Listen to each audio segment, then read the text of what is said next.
j'ai vu Black Adam, d'un réalisateur dont je serais incapable de prononcer le nom.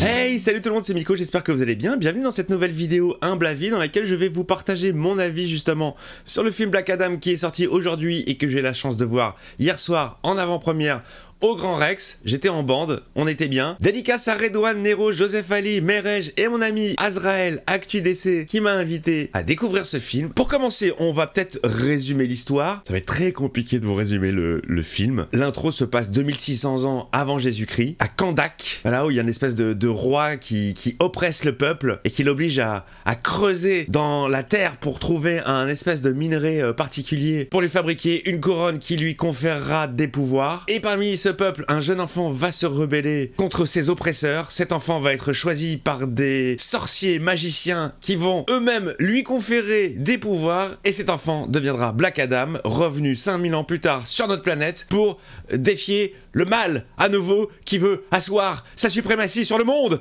Le bien contre le mal. Je crois que j'ai fait un résumé pourri parce que je serais incapable de résumer le film. Grosso modo, c'est le bien contre le mal. Alors qu'est-ce que j'ai pensé de ce film? Bon, déjà, conditions très sympathiques. En bande, comme je vous l'ai dit, j'étais entouré que de ultra fans du personnage, ultra fans de chez DC Comics. Moi, faut savoir que chez DC Comics, mon héros préféré, vous le voyez, c'est Superman. Sorti de Superman, je suis fan de la trinité de base. Superman, Batman, Wonder Woman. Le reste, je suis très moyen. Je connais que très peu. Là où chez Marvel, je connais beaucoup plus de personnages, voire secondaires. Je connais bien l'univers Marvel. DC Comics, à part les héros de la Trinité, je suis pas très bon. Black Adam, je ne connais pas du tout. J'ai jamais lu de comics concernant son personnage. Je ne connaissais pas le personnage. Donc comme je vous l'ai dit, j'étais entouré de fans. Eux, ils étaient... Alors Merej, il a posé son cul, il a plus bougé, les yeux rivés sur l'écran, lui il a pris son panard. À côté de moi, pareil, c'était oufissime.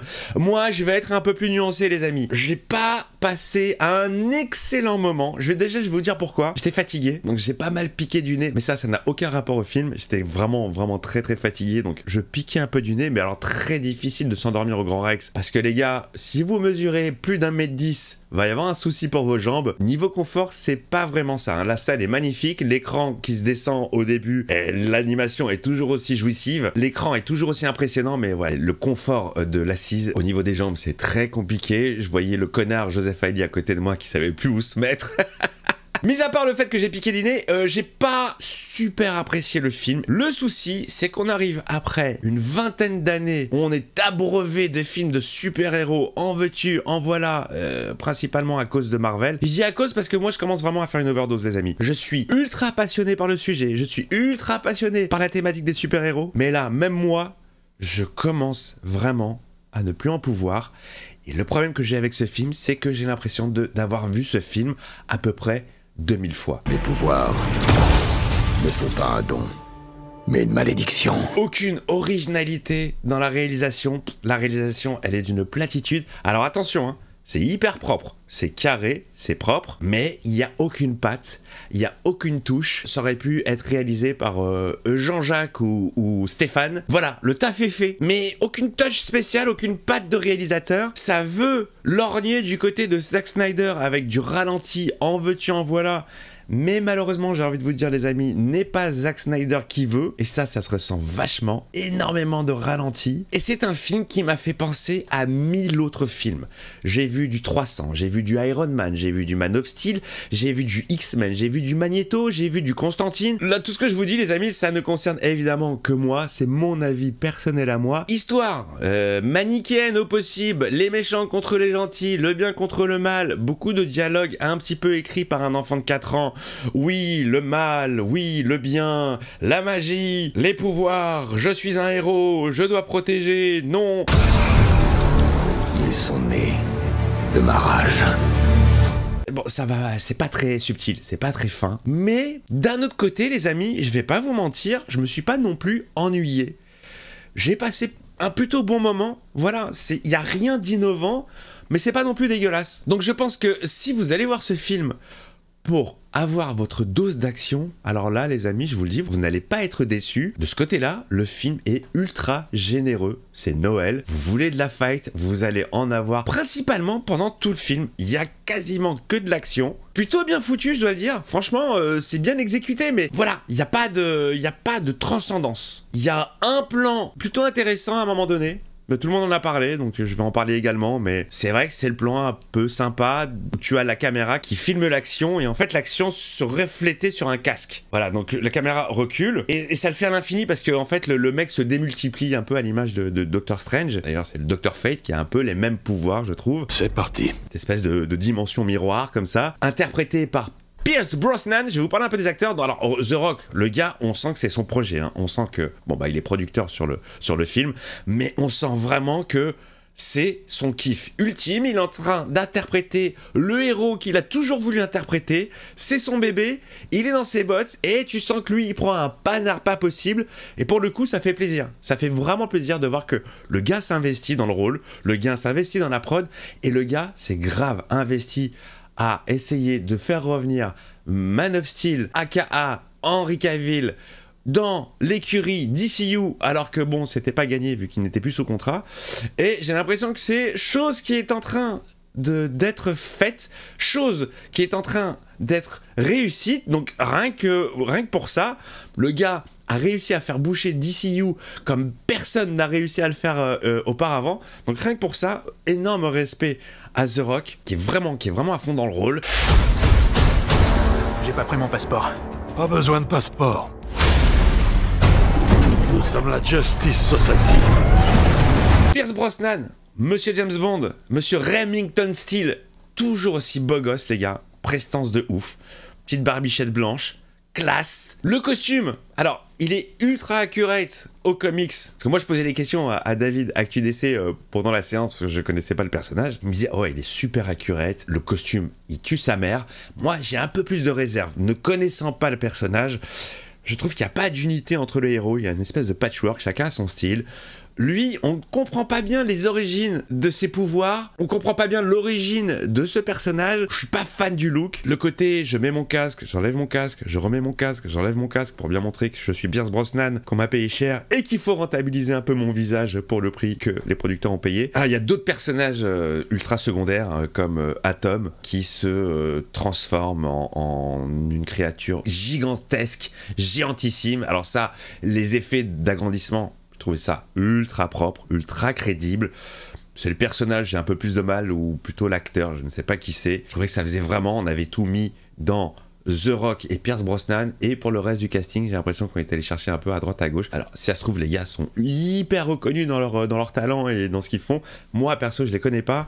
Et voir un gars, Atom, avec le masque de Deadpool, déjà ça m'a sorti. Il y a un autre personnage, c'est Hawkman, mais j'ai jamais été fan de Hawkman. Je trouve qu'il est hyper mal shooté, comme on se disait hier soir avec Joseph Ali, le connard. Le gars est shooté en mode Condorman, film Disney des années 80, alors qu'il y avait vraiment moyen de filmer ce personnage en mode hyper dynamique, mais non, ça n'a pas été fait, c'est que de la représentation. Voilà, il y a une fille, je sais même plus comment elle s'appelle, je la trouve hyper classe, hyper jolie, mais c'est pas plus creusé si vous voulez, c'est vraiment l'histoire d'avoir des super-héros à l'écran.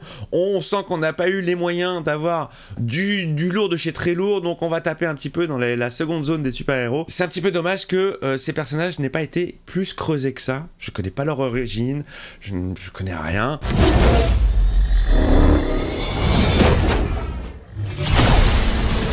Il y a une certaine unité quand même avec les autres films d'ici, puisque tu as un personnage, tu as le personnage de Amanda Waller qui revient et qui fait un peu la liaison entre tous ces films différents. Qui est dans l'équipe ?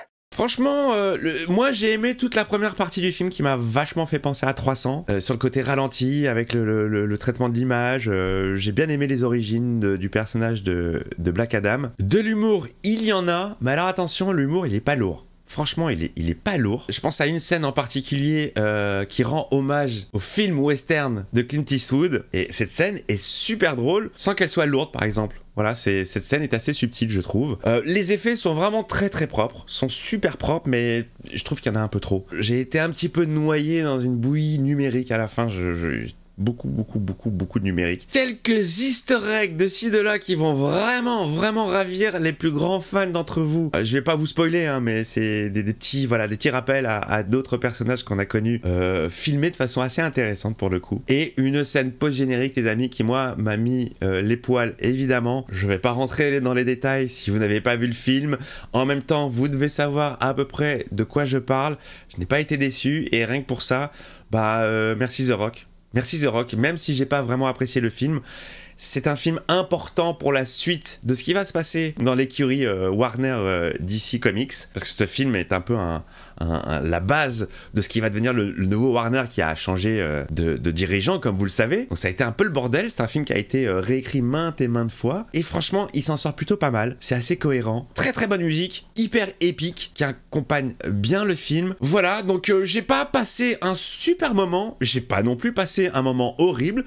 C'était cool, je vais peut-être le revoir parce que je vous dis, hein, j'ai 2-3 scènes hyper importantes. Je suis franc avec vous, je les ai ratées parce que vraiment je suis très fatigué en ce moment. Ça fait 6 mois que j'ai un acouphène à l'oreille droite qui me donne des nuits d'enfer, et en plus l'acouphène s'est réveillé maintenant en continu et en pleine journée, donc c'est du non-stop. Donc ça fatigue, je vous jure, ça fatigue, je le souhaite à personne. Ceux qui sont atteints de ce problème savent que ça peut vraiment vous niquer une life. Donc voilà, ceci explique cela. Mais en tout cas, au niveau de l'ambiance, j'étais avec mes potes les VDK, j'ai passé un super moment. Je vous encourage vraiment à aller voir le film, hein. Et le film est très important pour la suite de DC. Si vous kiffez DC, vous allez surkiffer le film. Si vous kiffez pas spécialement DC, vous allez voir un bon film d'action. En tout cas, je pense que c'est un film qui peut plaire aux gamins. Voilà, les gamins, ceux qui sont pas nés dans les années 90 et qui n'ont pas vu ce genre de film du bien contre le mal, ils vont kiffer. Vous allez sûrement kiffer. Dites-moi dans les commentaires si vous l'avez vu, et si vous l'avez vu, si vous avez kiffé ou pas, et vous me dites pourquoi. Je vous embrasse tous les amis, n'hésitez pas à vous abonner à la chaîne si c'est pas encore fait. Allez checker un peu les autres vidéos, il y a de la première séance, il y a de la première séance télé, il y a du unboxing geek, il y a du ciné-Z avec des vieux films des années 40 à nos jours. Faites-vous kiffer, lâchez-moi le petit pouce qui va bien, je vous fais des bisous et à très vite.